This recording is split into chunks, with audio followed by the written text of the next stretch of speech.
I'm Katherine Faw. My book is Young God, and it's about a 13-year-old girl who takes over her father's drug dealing business. Mind over matter, but the matter is the fact that we live with no time to give. Our fam, we throwing money at our kids, and they starving for knowledge, and I can see their ribs. No ambition for college, they sitting at the crib, selling drugs, probably be the next getting killed on the block. So I just wanted to ask you guys about creating stories and like what place has to do with creating stories. Okay. Well, for me, my book is set where I grew up, which is in the Appalachian Mountains in North Carolina, the home of both moonshine and NASCAR. So, with the writing of my Rebirth album, it was just basically my life, the things I have been going through the past 2 years, dealing with my family and my little brother being incarcerated, and so it's just like a confessional album. So obviously some memoir aspects to your album. Yeah. And obviously some of your telling of your own stories, but this is a work of fiction. It is not autobiographical. My You're not a drug kingpin. I'm not a drug kingpin, unfortunately, nor am I 13.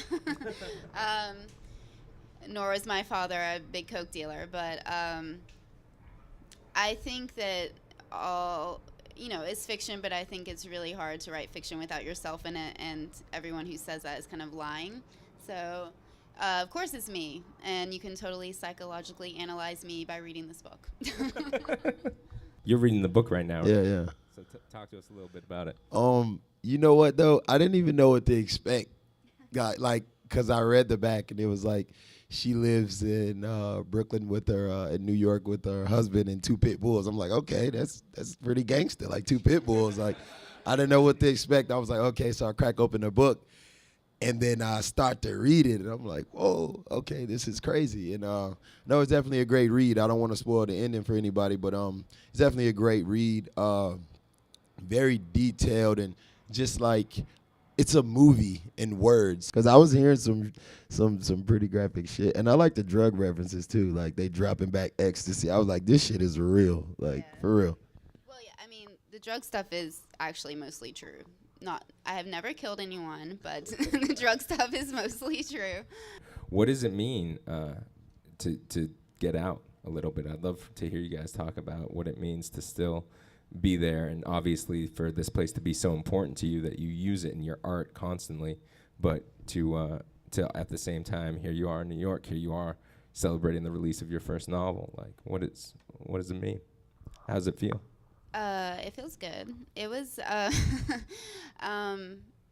it's a weird thing leaving, because you kind of can't, it's true, you really can't go back, and people feel differently about you, and it's kind of a betrayal in a sense, yeah. I think. I understand, how it feels to, like, once you leave to do something positive, coming back, it's like everybody is still doing the same negative stuff, and it kind of pulls you down in a way. But, I just look at my situation as like a symbolism of hope.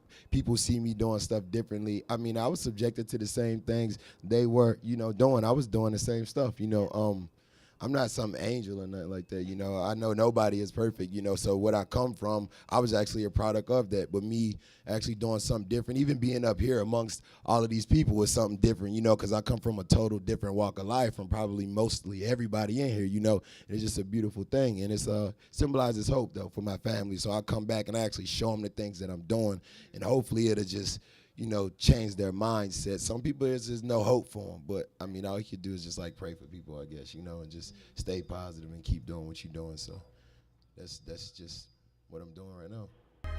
Let's go. In the hood trying to make it out. So tell me what you mad about. Rappers in my city don't want me to make a route. Jackers gon' jack, so I'm prepared to take them out. Baby's on the way and I ain't got a dime. Just a chopper to my name in these book of rhymes. All alone in the room with this crooked mind, watching rappers' videos, knowing I can take they shine.